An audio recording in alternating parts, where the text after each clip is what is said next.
Sheriff Goetz, how are you? Not too bad. How are you today? I'm doing well, sir. Great. You are the Sheriff of Clearwater County. You have been a sheriff going on 20 years, which is pretty wild. You're in your fifth term.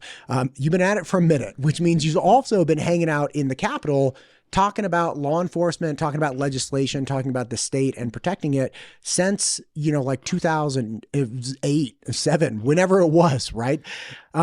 That's pretty wild. And as such, you have really good information about nuanced laws in the state of Idaho. A lot of the laws I've realized that dominate and suck all the air out are not the ones that are, they affect a lot of people. But the problem is, it's like there are other really important laws that have wide sweeping implications for the state of Idaho that never get play.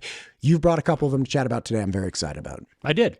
One of them I wanted to talk about, and it's House Bill 185. It's a search and rescue reimbursement bill. So in Idaho, the sheriffs are responsible for search and rescue operations in their counties. And there's a fund. The money comes from the off-highway vehicles and also from the gas tax that goes into this. Idaho State Police run the fund, but we can get reimbursement for searches. What we're seeing is with technology, we're seeing less searches and more just rescues. People know where they're at. They just need help. And those are usually not too awful expensive. We can go do those things pretty quickly because we know where we're going. But on searches, the searches are getting more difficult and more expensive.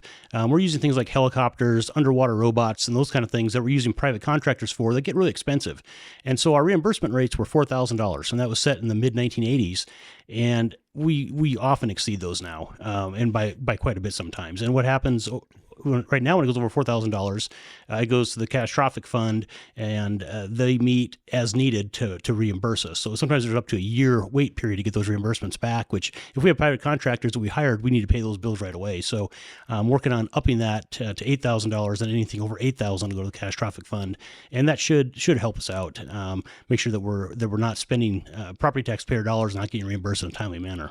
Yeah, that makes sense. And you're not going to have private contractors that are going to actually pick up the phone on a regular basis if they're getting hung out to dry, right? And then obviously the taxpayers that fund your sheriff's offices, they obviously need to make sure that they're not on loan essentially. Yes. Yeah. Yep. How many search and rescues happen throughout the state of Idaho? It varies. Some counties don't report their searches, so if they don't want reimbursement, we don't necessarily know about it. But we generally run about 30 a year, and on average, 5 of those go over the $4,000 mark that go to the catastrophic reimbursement account. So gotcha. So it's not a super high number. Last year was only 1, but like I said, we're seeing more of those expensive searches and less of the short-term searches that didn't cost nearly as much money. Gotcha. Now, if you're doing fewer searches and more rescues, that is good news, right? That like people can pinpoint where they are. And so you have fewer like really, really upsetting ends where, you find a dead body or something. Yeah, absolutely. I mean, it allows us to get to them right away versus finding them 2 weeks later because we have no idea where we're even looking. And technology is changing all the time. And with cell phones now, we get more and more. The one company's got satellite communications. I think more of them are going to have that.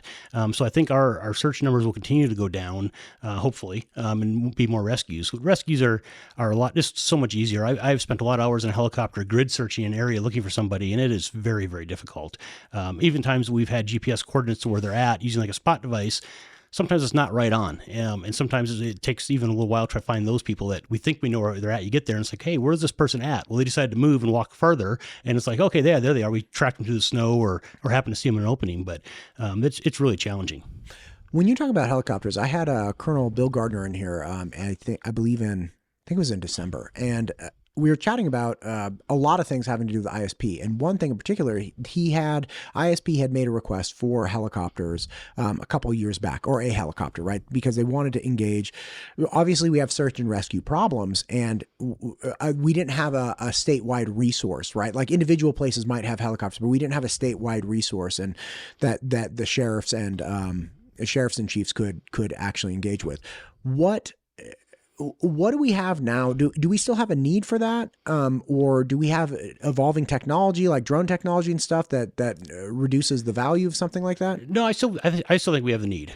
So my county, we've had a helicopter program since 1976. We have a lot of backcountry. We've used it a lot. And then we also have a resource out of Montana, Kalispell, Montana, called Two Bear Air. They have a helicopter that's got a hoist on it, and they can fly at night. So mine, I contract with a local vendor. No night operations, no hoist, but for searches, it's great. This is a free to Idaho nonprofit corporation that will come into our counties and fly for free for us, but they're not always available. They cover all of Montana and North Idaho. They've actually been down clear to Sun Valley and clear to McCall even, at no cost to the Idaho taxpayers when they're available. And in the winter, especially, the weather's not always great to be able to get there. The National Guard's always a good resource, but generally it takes some time to get going. They don't have somebody sitting there ready to go right now, ready to go do this mission. And so the Idaho State Police had proposed this. The Sheriff's Association and sheriffs were supportive of it because we saw it as a resource. They weren't trying to take over search and rescue from us. They were trying to give us another tool that could respond in a timely manner. And that's a lot of times the problem, is getting that timeliness, especially on those rescues. You have somebody hurt out there. Sometimes you can use life flight or those kind of air ambulances. Sometimes you can't. But that hoist operation is just phenomenal for us when we try to get somebody out of the backcountry. And I think if we maybe took a little different approach, we could have got a helicopter for ISP, but we didn't quite get there. So gotcha. Is that something that's going to be revisited anytime soon? That's going to be up to them. I'm not sure what their plan is. My feeling was that we probably should do like a five-year lease or something along those lines to kind of do proof of concept to show that, this really is a need for the state of Idaho. We're not just wasting money. Then evaluate, hey, how many missions do they do? Is this really worthwhile to do for the state of Idaho or not with a state resource? But it also, as a state resource, it could do other things. We need to move, SWAT teams around the state, or need any kind of resource. We need, natural disasters. We need to get relief somewhere. Just gives us one more tool that we can get there rapidly. Gotcha. Okay, so that is an enhancement of the ceiling for the reimbursement rate for, so you don't have to dip into the catastrophic fund. On general, you have roughly 5 of those that happen per year, 30 search and rescues in general that happen per year. Okay, great. So that makes sense. And that probably wouldn't cost that much, but it's just a little bit extra funds, increasing the ceiling just to make sure that we reimburse our sheriffs, which really represent our taxpayer dollars, and our contractors in a timely manner. Yes. And this fund's got plenty of funds in it. This will not bankrupt the fund by any means. We're not asking for new money. We're just asking to be able to access money that we currently have sitting in an account. So gotcha. Because it's not that if it goes over the $4,000 mark, it's not that it's not paid out. It just takes a while. Yes. Yep. Gotcha. Okay. What's the next one? Next, if you don't mind talking about, I've got a bill up this afternoon for a hearing in the Senate. And it's a post bill. This one is, so peace officer standard and training. This comes, I brought this Sheriff's Association supporting it as well, but this happened to my guy, and that's why I had to bring this bill. I felt, we'll see if we can get it done or not. But basically what this is going to do, we have serious felonies and felonies that are not as serious in the state of Idaho. The serious ones are under 18-310, and those are all the ones that you lose all your civil rights. If you go to prison on these, you lose your civil rights. Other felonies, you don't lose your civil rights. What happened to my guy is when he was 18 years old, he committed a grand theft. Had that case dismissed, joins the military, goes to serves overseas. And this was 24 years ago is when this crime occurred. He is now a disabled war veteran, but he can't be certified to be a peace officer in the state of Idaho because it's something he did as a kid. I think everybody think back 24 years, who you were 24 years ago, you can't tell me you're the same person. People change, people make better choices than they did when they were young kids. So I'm really trying to get him certified. I've kept him on staff. He's a great employee. This would allow, this does not open it up to felons. Anybody under 18-310 would be they shall not be certified. But those other felonies, it'll say may not, which way that would work is as an agency head, I would have to actually hire somebody. I looked at the background. I know he has this in his background, but everything seems good, right? He's shown that over the last 20 years he's done great stuff, and I think he'll make a good officer in Idaho. And then the post council is going to have to review that and approve it. So there's really going to be a 2-factor check on that to make sure that this is the right thing we want to do. But I think it's a good bill. There's some that don't like it, but I think giving somebody a second chance that's really changed their life and didn't commit murder, didn't commit rape, didn't commit child abuse, those kind of crimes. Those are things that are going to remain shall not. We're talking about grand theft, malicious destruction of property, those kind of crimes that, it was a felony, but, had it dismissed, had it expunged. Right now, even if you're pardoned, even if President Trump pardons you from a felony, you cannot be certified in the state of Idaho as a peace officer. Okay. So, and if I may, all right. So if you're younger than 18 and you commit a felony and that you commit a category of felony that's like not crimes against a person, right? Like you're not raping or killing somebody. And, obviously there's a broad swath of these, but you are in fact committing a felony, but it's not one of the more heinous ones. You lose the capacity, you lose the capacity to be a certified police officer. And that sticks with you, even though you were a minor at the time, that sticks with you forever. Yes. Okay. Now, you're not talking about somebody who's 17 and actually raped somebody. That's not who this bill would address. That person absolutely shall not, under any circumstance, be a certified police officer. We're not talking about people that are over 18 that, or no, we are. Okay. Yep, so it's over 18 and under 18, yeah. but it's the two categories that you have to consider, which is, hey, if I'm 21 and I slash some tires and break in some windows in somebody's car, like it may be determined that I committed a felony. Yep. And yeah, poo-poo on me. That was a really bad idea to do, and I'm a felon now. But there may be a way, essentially a redemptive process where it's like, okay, look, I'm 45. What have I done over the last 24 years to actually, show that I can be an effective asset to a law enforcement agency? So this bill just says, look, if you're in the first category of felon and you have done good things, you at least have the option to go under review to potentially become a certified police officer and contribute to your community. Yes, that's exactly what it does. Gotcha. Okay. And again, right now, that's not a possibility at all. No, if you've, and this is like, so this is, even if your case is dismissed, expunged, expunged, you'd think it's off your record, right. But you cannot be certified in Idaho if you ever had a felony conviction of any kind. And so this just gives a little bit of a window, very limited still. And there's a two-step review process. This isn't just an automatic, hey, and really what this does on this other level, this lower level of felony, it is the same as a misdemeanor. So if you get a misdemeanor DUI, that is may not be certified, but you go through a process, you can become certified. So, gotcha. So this just really puts that on that par. And like the example you used, malicious destruction of property, if it's over $1,000, it's felony. And it doesn't take much to do $1,000 damage. I mean, slashing 4 tires, you're over $1,000 most likely. So right. Can we discuss just for a hot second? This individual, although he is a felon and he is not cannot be a certified police officer, could still become a sheriff. Absolutely. Like the threshold of like, listen, you want to be a deputy, you want to put on the badge at all, you can't because you're a felon of whatever. You slashed a bunch of tires, or you did something heinous, like really bad, like you raped and murdered somebody. Okay, that's terrible. You can still run for sheriff in the state of Idaho, though. Yes, you can. Like, how does that work? Can you explain this to me? I can't. What's the thought process? There isn't one, honestly. We've never really, we have tried, the Sheriff's Association has tried over the years to get some minimum standards. The original minimum standard was no felons. And we couldn't even get that passed. No felons. Can we just start bare minimum? No felons. Because you can't run from jail. Like you're in jail running a campaign. You can't do that. Yeah. Because we tried, we even looked at going like, you have to be a certified officer or certified from any state for 10 years, some minimum educational backgrounds. But there's nothing. There's no requirements. Anybody can run for sheriff. And didn't the Sheriff's Association attempt to run that bill a couple years ago and it didn't pass? No, it died in the Senate. And the message we got back was, if you want to change this, run a constitutional amendment, which we don't think is needed, but that's what some of the senators wanted us to do. So, okay. To do that, run a constitutional amendment requires, isn't that like a direct ballot initiative? Kind of. So basically, for a constitutional amendment, it'll take 2/3 majority of both the House and the Senate. Oh, okay. And then it goes onto the ballot after that. So you've got to get 2/3 majority in the House and the Senate, then it goes on the ballot, and it only takes simple majority on the ballot. But it's a high hurdle to pass. Yeah, super majority. Yeah. Okay. Did anybody have any reason aside from like, hey, hey, make this a constitutional amendment? Sounds like kind of, hey, you ran this on the wrong file, right? Like you saved it as a JPEG, but it's a PDF, right? Like, so it's not like I have a problem with the thing, but like you need to switch this up. Did anybody have any criticism of the actual premise behind it? No, other than they wanted the constitutional amendment because anybody should be able to run for any office they want. Now you can't run for prosecuting attorney unless you're a bar licensed attorney. So there's already an office that threshold, has a threshold of some kind, right? That it's a bare minimum to be a prosecuting attorney. You've got to be a licensed attorney in good standing. And so what's really the difference with the sheriff? Why should we not have some minimum standard on a sheriff? Hot damn, man.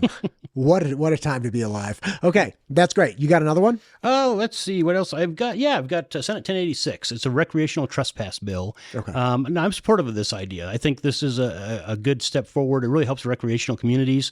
But there's a big change in policy with this bill. What's the background problem in general? So the issue is in the recreational community, if you look at especially federal agencies, one of the number one reasons for closing down access to federal lands, especially for UTVs or really to anybody, is resource damage. And how do we handle resource damage? Because generally what happens is we'll get a call that, hey, somebody tore up this trail or cut down this tree or did something. By the time we get there, it's days later. There's really no way to investigate who actually caused that. And so the recreational community wants to figure out a way, hey, is there a way to give the sheriff an enforcement mechanism that can help when they do close these things, especially like seasonal closures. You know, they close trails in the spring because it's muddy. It kind of makes sense, right? That now most people wouldn't go on the trails if they're muddy and tear up the federal land, but they do. Some jerks do. They do. Some people who don't care do. Yep. And so what this bill would do, it would give us the ability under state law to enforce a federal closure. Now it's broad as far as federal closures. We're not talking just trails. We're talking any federal closures, which I think can be a good thing, especially wildland fires. You know, they close an area for safety purposes. Right now, the sheriff doesn't have the ability to legally enforce that closure order. It takes a federal officer to do that. The sheriff's perfectly capable of doing it. We just don't have the authority. So this does give us that tool, but it's definitely a change in policy because I see a lot of times when the BLM or the Forest Service closes something, the public doesn't like that it was closed. And now you're going to have your locally elected sheriff out there trying to enforce something that the citizens of your county that elected you don't want you doing. So it does open up to me a kind of a new realm that, like I said, I support. But people need to know that, hey, this does change the relationship there. And again, the relationship specifically, if you operating in Clearwater County want to close something or do something, that's you boots on the ground deciding what the best solution is for this particular situation, whatever it may be, as opposed to perhaps a BLM agent then connecting with somebody in DC who then makes a decision, then routes that decision back here and tells you effectively what to do. So you become in some limited capacities like an arm of the federal government instead of a county sheriff. Yeah, that could certainly happen. In both the BLM and the Forest Service law enforcement, their chain of command is directly back to Washington, D.C. Right. They're not responsible. Now, they work with the local foresters, sure, forest supervisors, but for the sheriff, we're in the same community as that forest supervisor is. And when they make a decision, a lot of times we have a good relationship with, which a lot of sheriffs do because they want to know us. They want to know their local sheriff. We can work on that relationship together, and hopefully this bill will actually help that to where, hey, we're having some issues here, and hey, forest supervisor, why don't you go ahead and make a closure? I'll make sure it gets enforced. And maybe we can fix this problem. So gotcha. Awesome. And again, in the absence of this, you guys can close things do close, you get closed down, but you're not working directly under the orders of the DC, BLM directive. We are not. No, we are just accountable to our local citizens that elected us. So gotcha. Makes for a much better relationship. We've had issues over the years with that relationship. They would much rather deal with a deputy than they would with some federal agent from who knows where. So Sure. That makes perfect sense. Awesome. What else? So I've got another one. This one's kind of an interesting one that when I talk to people about it, they think, well, it's already the case. And that is to make wildland fire vehicles an emergency vehicle. So in Idaho, law enforcement, ambulances, fire departments, they're all emergency vehicles. They get to run lights and sirens and get to these calls. Sure. Wildland fire agencies are not. And so we're actually writing a bill to let them be emergency responders. Like put the lights and the siren on and give them right away? Yeah. Oh. And the issue that we're seeing is, especially this will only apply to wildland urban interface fires. But you'll see it like right here in town, Idaho Department of Lands down on State Street, they need to get to a fire up Highway 21 towards Idaho City somewhere. How long does it take to get across the Treasure Valley here? I mean, there's no fast way to get across. And this will give them that tool to hopefully get to those scenes, hopefully save people's lives and people's houses, by getting those scenes faster and getting those resources ordered faster than what they are currently. That makes a lot of sense. And especially when you're dealing with the urban wildlands interface, things happen really fast and the damage is it can be really catastrophic. I've had Chief Niemeyer, Mark Niemeyer, in from Boise Fire Department, as well as Dustin Miller from the Department of Lands. Yeah. Everybody's worried about fires. Everybody's worried about the urban wildlands interface. So essentially it's just, hey, look, we got to get there right now, hit the lights and siren, let us come through and get up there as fast as possible. Because the way they work these policies, until they get there, you're not going to get an air tanker. You're not going to get a helicopter. Those resources don't get ordered until you get somebody on the ground that's in charge to make those resource order requests. So hopefully this will help and save some property and lives. Got it. God, these are all like really practical, common sense. Like, is there any pushback to any of these? Are people like... Everybody's like, I'm not about that lights and siren game. No. And I thought, I talked to Sheriff Clifford here in Ada County because I thought if anybody pushed back, it'd be, the most populated area in Idaho. And he's like, no, this makes sense. So, so that was, I checked around a little bit, but by us, we want it. We want it badly. We want them to be able to get there. We've burnt up a lot of houses in our county over the years, and anything we can do to help reduce that. And then the question came up, I know on the House side about, well, is there a certification process for them to get certified? Well, there is no certification. There's training, but there's no certification for fire trucks or ambulances or any of those things. So I've told my local fire agency that, we'll do the training for you. We'll do it's a legal training, what you can and can't do with lights and sirens. So we're going to accommodate that. I'm not sure what the Department of Lands may or may not do, but they could choose not to do it too. If they don't want to put lights and sirens on the cars, they don't have to, but at least this gives them the option to kind of pick and choose and then come up with a training plan on how they're going to actually implement that statute. I dig. So, awesome. Got anything else? Let's talk about license plates. Like license plate readers or license plates? No, license plates in general. Okay. How many do we have in Idaho? I mean, you can't even recognize an Idaho license plate anymore. I mean, when I first started in law enforcement, Idaho had one license plate. You could clearly tell, hey, that's an Idaho license plate. And I don't know how many we have now. We got to be 30, 40, somewhere in there. All for different funds and different things. And they all have different kind of things on them. And sometimes, it's hard for law enforcement to read those things. I just didn't have one license plate for the entire state. And if you want to support your local, whatever your cause is, put the sticker on your back window and call it good. But didn't Senator Nichols run a license plate bill last year for some, that's essentially what happens is these are fundraising mechanisms, right? That's like costs you an extra $100 to have some kind of specialty plate, and 50 of it goes to some fund, right? Yes. And these have to be like approved funds and really significant things by the state, right? Yes. And so your idea is like, just ditch all of these. But how much revenue is brought in through custom plates? I don't know. I couldn't tell you. It's a lot. It's a lot. It's a lot. It's a lot of money. And then it goes, it depends on how many plates they sell, obviously. And there is a threshold. They have to sell so many plates to keep those plates in place. There was one a couple years ago, and it was an NRA plate that wasn't selling enough. And so it actually got canceled. And then next year, legislature brought it back again because, hey, people got to have this NRA plate. So... Oh my God.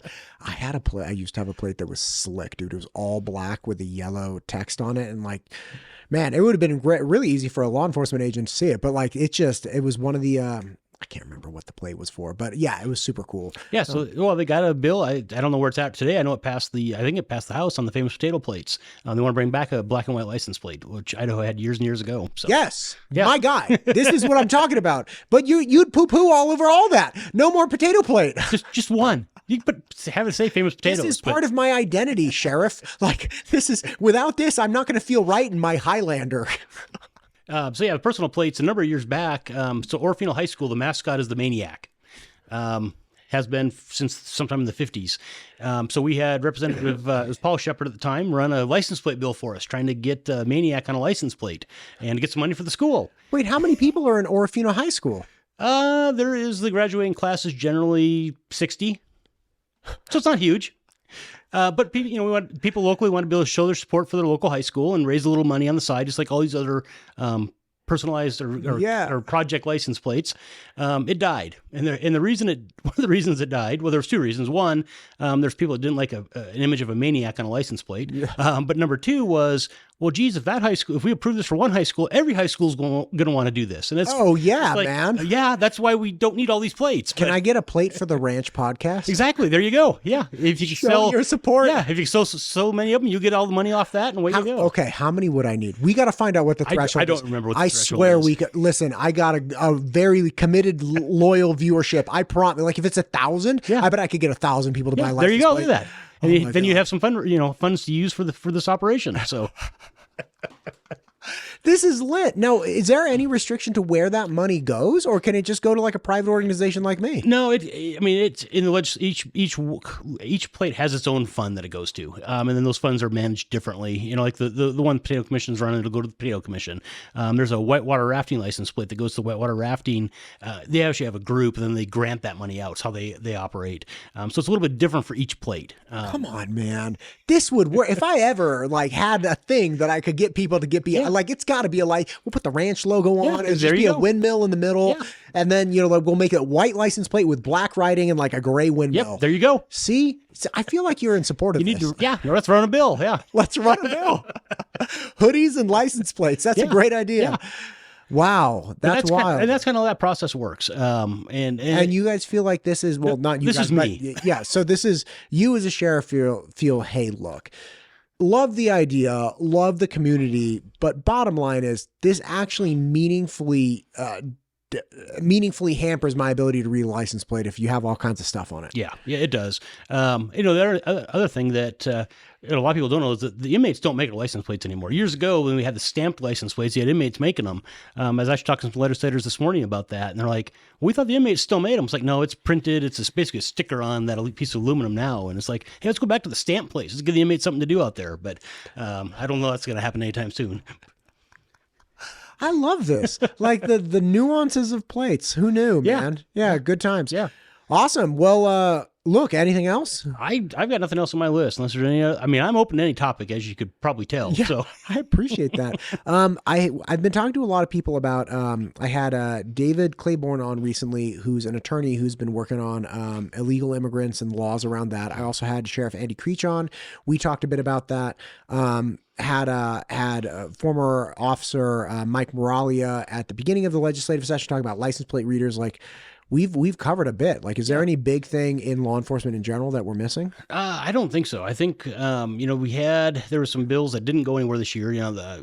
Changing how guns are allowed in schools was one of them that didn't get any traction this year. Again, it petered out again this year. It did, yes. Okay. Yep. And that's one of those things. This is at least in my mind. It's really a local thing, right? Each school district's different. Each sheriff's office or police department's different. How do we best provide security to our school? And I don't know what the other sheriffs do, but I sit on the school safety committee. We meet quarterly and talk about issues in the schools. And we did get an SRO this year as well. So that's something we never had. Well, we had years ago, but we were sorely needing was an SRO. And state funding came through from the State Millennial Fund. We were one of 27 that got that money this year to have an SRO in the schools. So I think that's a really positive program and will pay dividends for us. And not just in the security, but the relationship building that, kids get to meet these officers and build those relationships and understand that law enforcement's not the bad guys. And that's why, it's really important for those positions that you got the right person in there. It took me a little bit to find the right person to get into ours, but you don't want the brand new person that doesn't know how to be a cop, and you don't want the person that's on retirement or getting ready to retire because they're just not going to build a relationship, especially with kids. And so I got a guy in my office that, about 3 years experience, really wanted to do it. It's like, hey, let's give this a try. And it's been working out just great for us. So. That's awesome. Yeah. Well, Sheriff, I appreciate you coming out and helping and explain all these things. Again, like I was saying before, there are so many bills like this that are interesting and I really enjoy hearing, but you never, ever, ever hear about these. Like, because compared to school choice, like nobody's going to understand the nuances of license plates or search and rescue. Right. So thank you for taking the time coming out here and explaining it. Thanks for what you do for Idaho. All right. Thank you. Appreciate it.